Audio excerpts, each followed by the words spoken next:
Welcome back everyone, Season 3 is out, so it's time to get our characters geared up. This patch brings in a few changes. It actually makes rolling new alts way easier than before. It is super fast, and it also focuses on giving you some other neat rewards to grab. For me, I'll be doing this on a character of every armor type. For the transmog, I'll roll my druid to get the new forms, and my paladin to play the season. It's a lot of characters, but today you'll learn that's actually not a daunting thing, and be able to gear yourself up with today's sponsor. Boot.dev, who are awesome, whose founders are big WoW players, they're viewers of this channel, and code Bellular gets you 25% off your purchase. Now, Boot.dev is a fantastic programming role-playing game that makes learning back-end development fun. It gives you quests, levels, achievements, a global leaderboard, and is focused on learning back-end web development, which is a median salary of $100,000 in the US as of 2022, that often allows for, say, remote or hybrid work and many other perks that are sweet. So, pretty good thing to learn, right? So Boot is by back-end devs teaching you back-end development. They've chosen to go with Python and Go, which is a fantastic option.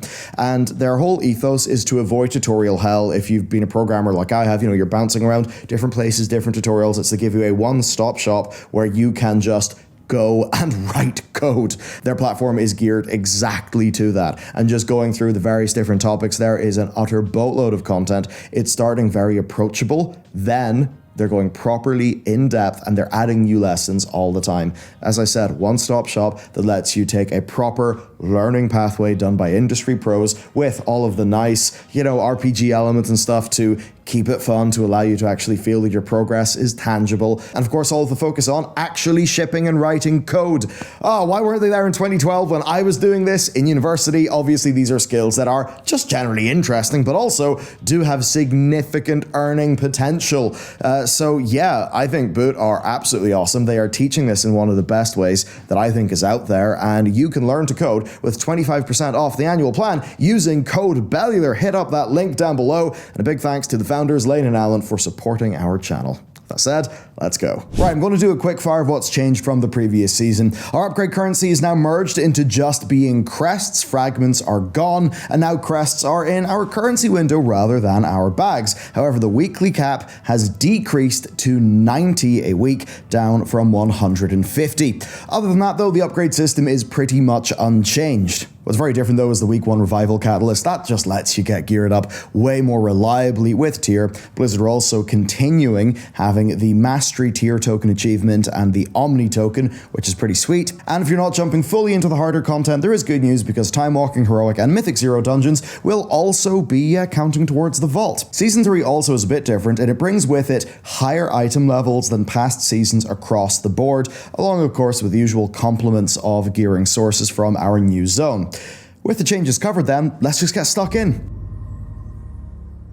Okay, do you want an insane boost of early power? If you do, this is great. Especially outdated characters, alts, whatever. Because you can get a full set of item level 424 gear. Just go to the auction house and search for it. And that is because the Emerald Dream Zone drops a whole ton of BOEs, covering every slot for your character. This includes weapons, trinkets, rings, and the prices for these have plummeted as well. It's around 2,000 gold for the item level 424 versions, and much less for the eye level 421 and 418 versions. Now, of course, those lower item level versions can just be upgraded using Flightstones, so to be honest with you, unless you're really low on Flightstones, there's no need to actually buy the more expensive ones. Okay, another 10-2 change is actually quite nice. That's because weekly events from prior patches give you upgradable adventurer gear, which starts at item level 428 but can be upgraded to 450, which is very large. These take no time to do as well. So what I mean here is the Grand Hunt, the Community Feast, the Siege of Dragonbane Keep from 10.0, Researchers Under Fire and the Suffusion Camps from 10.1, Time Rifts from 10.15, and Dream Surges from 10.17. Each one of those just going to get you a nice piece of weekly adventurer gear.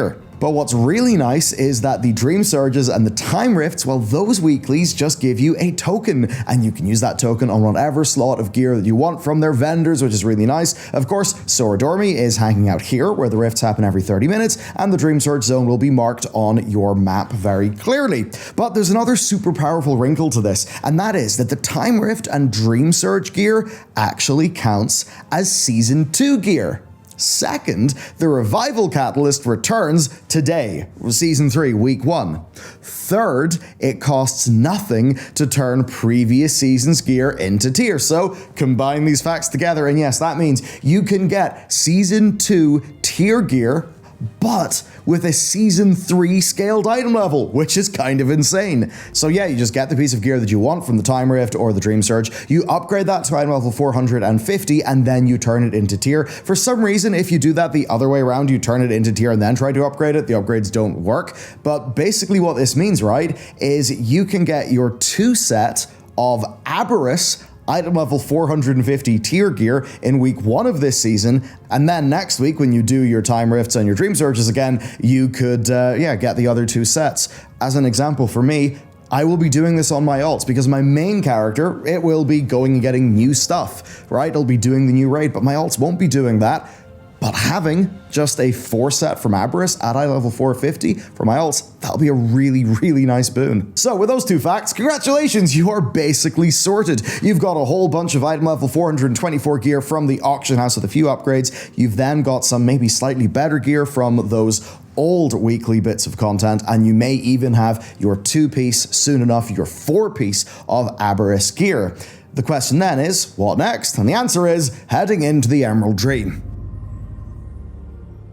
Okay, the Emerald Dream, it has got a new renown. It's got the usual complement of daily content like your rares and your world quests. It's got a world boss as well as our new events, which are the Emerald Bounty, the Super Bloom, and the Emerald Frenzy that is tied into the bounty, as well as weekly quests associated to all of those things. So simply just get started and follow the main storyline until you unlock the Central Encampment, which will be your hub for this patch. This will let you then access the zone's content, right? Like all of those different events. Number 1, you want to pick up the quest, A Worthy Ally Dream Wardens from the Renown vendor. This just asks you to earn 1500 rep, and that's where a neat patch 10.2 change helps us a great deal.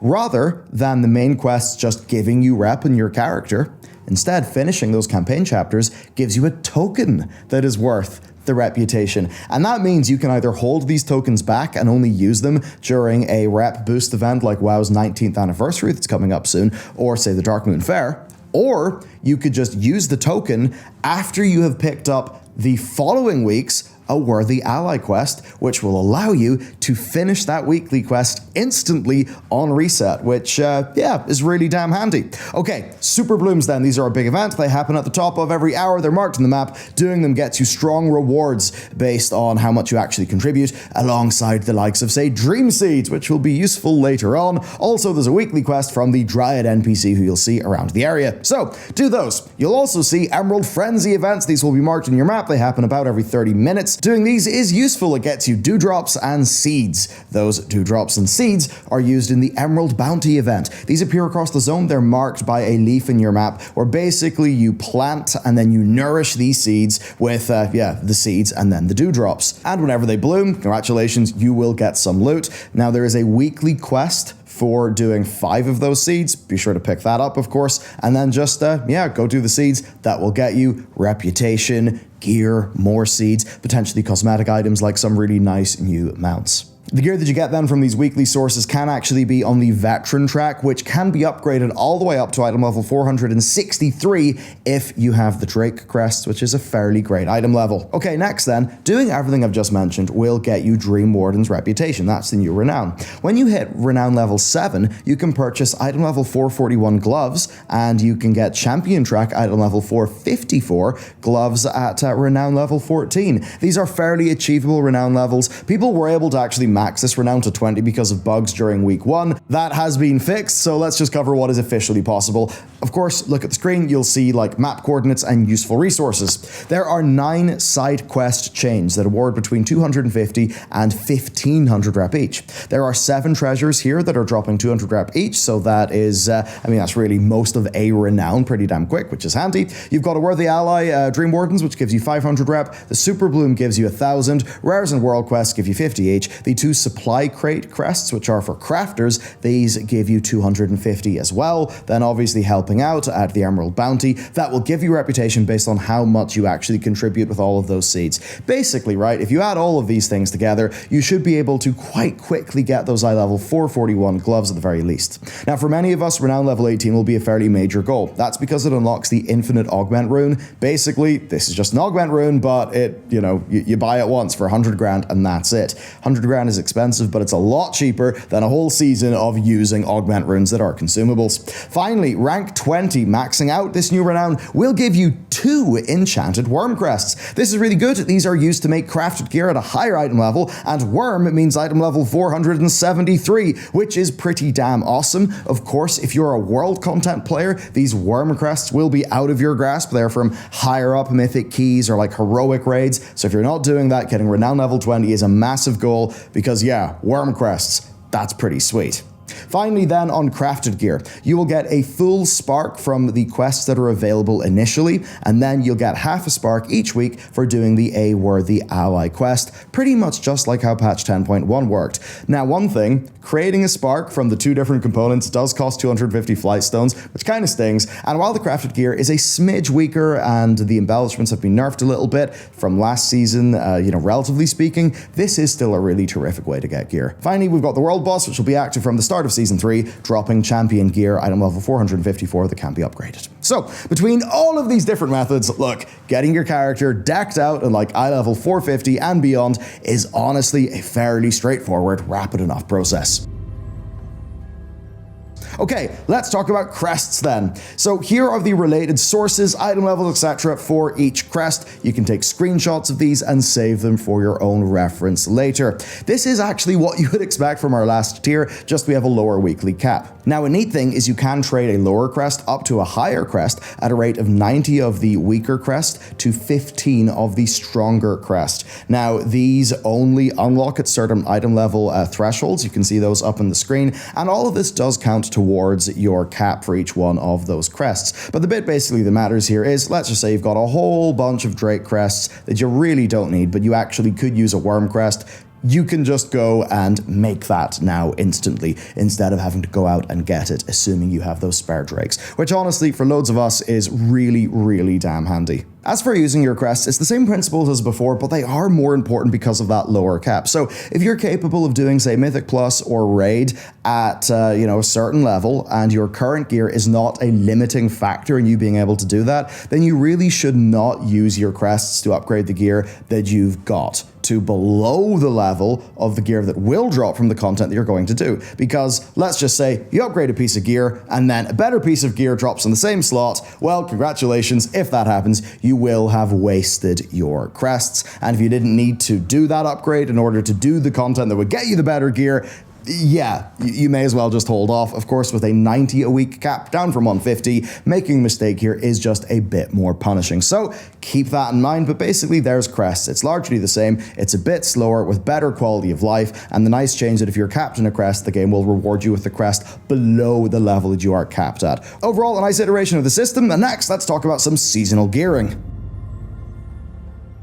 Gearing then, so obviously knock out your Emerald Dream, weekly loot sources, get Captain Crests as much as you can. On week 1 of the season, you'll want to get the best piece of crafted gear that you can. For many people, this will be an Enchanted Aspect Crest, which can be used to get you a piece of gear at item level 486. That's a pretty insane item level for week 1. Obviously not all of us will be able to do, say, Mythic Plus dungeons at a high enough level to get those Aspect Crests, but whatever that highest level is, you do you. And thinking about the crafted gear, it may be very alluring to say wait until you have 2 sparks so that you can get a maxed out 2-handed weapon, as an example if your class uses that.